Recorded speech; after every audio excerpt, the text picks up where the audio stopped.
Did you know that over 700,000 people left the UK last year? That's the highest number, and yet thousands of people are still thinking about moving in. Sounds strange, right? We get sold this idea of the UK being a land of opportunities, free healthcare, world-class education, and endless charm from old castles and British accents. But let me ask you something. What if the reality on the ground is very different from the story you're being told? In this video, I'm not just going to list the usual, "it's rainy and expensive" complaints. Nah, we're going deeper. I'm going to share 5 unexpected reasons, based on real stories, expert research, and hard facts. Why moving to the UK in 2025 might actually be a massive mistake. We'll talk about the crushing middle-class squeeze, the real state of the NHS, and even how the constant grey skies could mess with your brain. And trust me, reason number 4 is something we'll ever tell you. So if you're even thinking about packing your bags for the UK, stick around. What you learn in the next few minutes could save you years of regret. Number 1, the vanishing middle-class lifestyle. Let's be real, the idea of living a comfortable middle-class life in the UK used to feel pretty achievable. You get a decent job, rent a nice flat, maybe buy a house down the line, go on holidays, and enjoy a little security. But here's the truth in 2025. That dream is fading, fast. According to recent data from the UK's Office for National Statistics, wages have barely budged when adjusted for inflation. Meanwhile, the cost of essentials like food, rent, and energy have skyrocketed. A family of 4 in a middle-class income bracket is now spending over 60% of their earnings just on living basics, before they even think about saving, entertainment, or holidays. Groceries that once cost £40 a week now total closer to £70. Energy bills have doubled in many areas. Council tax increases are draining more from already stretched paychecks. Even everyday things like public transport or childcare can feel like luxury expenses. And let's talk housing. The UK is in the middle of a housing crisis. In many cities, renting a modest 1-bedroom flat can eat up more than half of your monthly income. Buying a home? Forget it unless you've got serious savings or help from family. House prices in London and the South East have gone completely out of reach for most first-time buyers. Even with a good job, you're often just treading water. Here's the kicker. People working full-time, even in skilled jobs, are still struggling to keep up.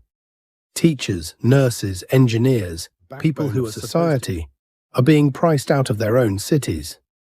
Side hustles aren't optional anymore. They're survival tools. Some professionals are even turning to gig work or weekend shifts just to stay afloat.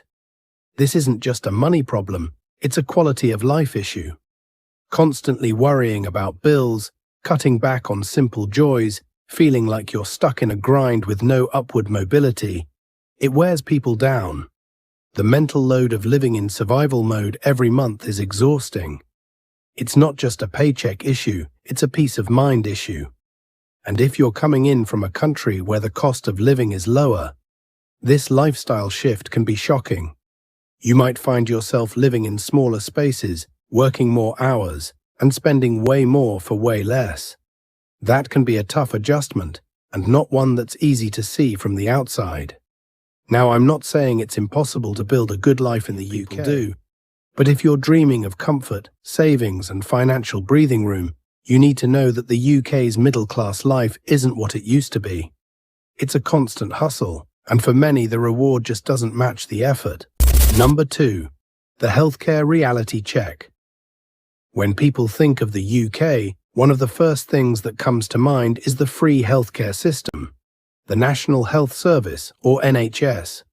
It's often portrayed as this gold standard of civilized society, efficient, accessible, and equitable.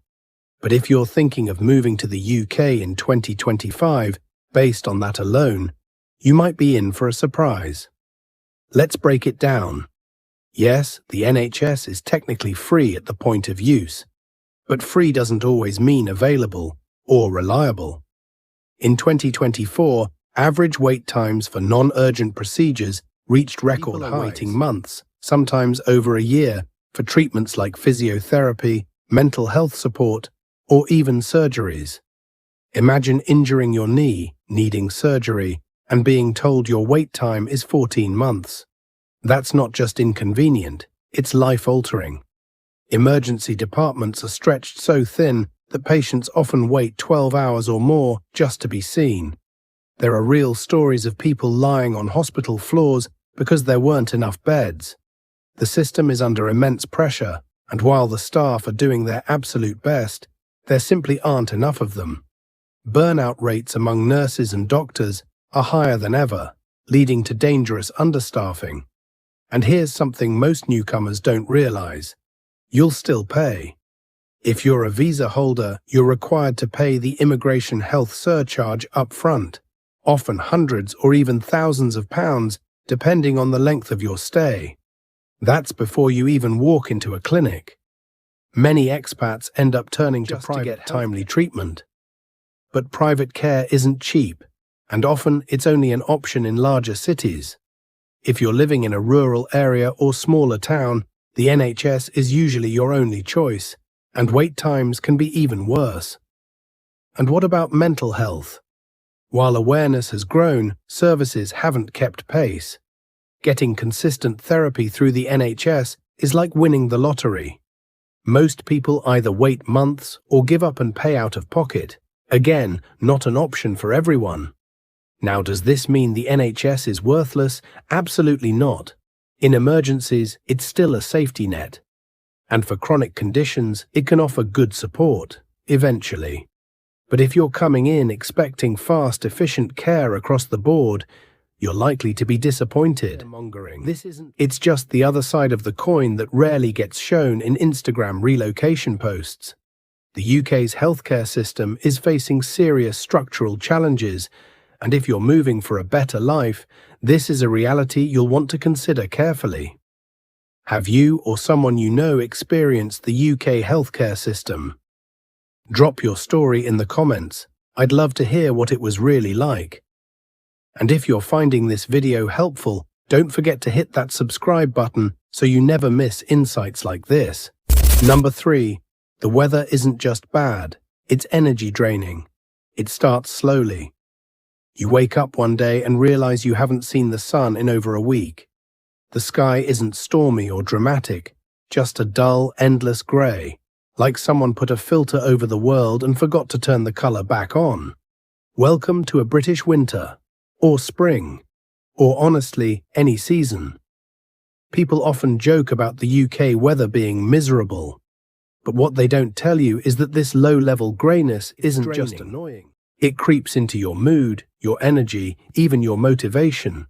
And if you're moving from a place with real sunshine and blue skies, the shift can hit harder than you'd expect. Studies have shown a strong link between limited sunlight exposure and seasonal affective disorder, SAD, a form of depression that's directly triggered by lack of light. In the UK, SAD isn't just a winter phenomenon. In some regions, overcast skies can stretch from October to April, and daylight disappears before 4 p.m. in the coldest months. It's not just bad weather, it's an environmental factor that literally changes your brain chemistry. Now imagine trying to build a new life in that kind of atmosphere, settling into a new job, making friends, adjusting to a new culture, and doing it all while feeling like someone dimmed the lights in your mind. Layer of emotional weight that many expats never anticipate until it's too late. And then there's the rain. It's not dramatic thunderstorm rain either. It's this weird drizzle that seems to hover in the air, just enough to keep you damp and uncomfortable, but not enough to justify an umbrella. Your clothes are never fully dry, your shoes stay muddy, and plans often get delayed or cancelled because everything is just soggy. The thing is, locals are used to it. They've adapted. But if you're not, it can mess with your rhythm in a way that's hard to explain. Your sleep suffers. Your workouts stop. Even grocery shopping feels like a chore when the streets are wind-whipped and wet. Over time, you start to plan less, do less, and stay indoors more. It's a subtle shrinking of your world. And with fewer outdoor social options, the isolation can build. Something few guidebooks ever mention. That the weather here doesn't just change your plans, it changes you. So yes, the UK has its charms, but the weather, it's not just a running joke. For many, it's the slowest moving culture shock of all. The kind you don't see coming until you're right in the middle of it, wondering why everything suddenly feels so heavy. Number 4. The unspoken culture shock. At first glance, the UK doesn't seem that different.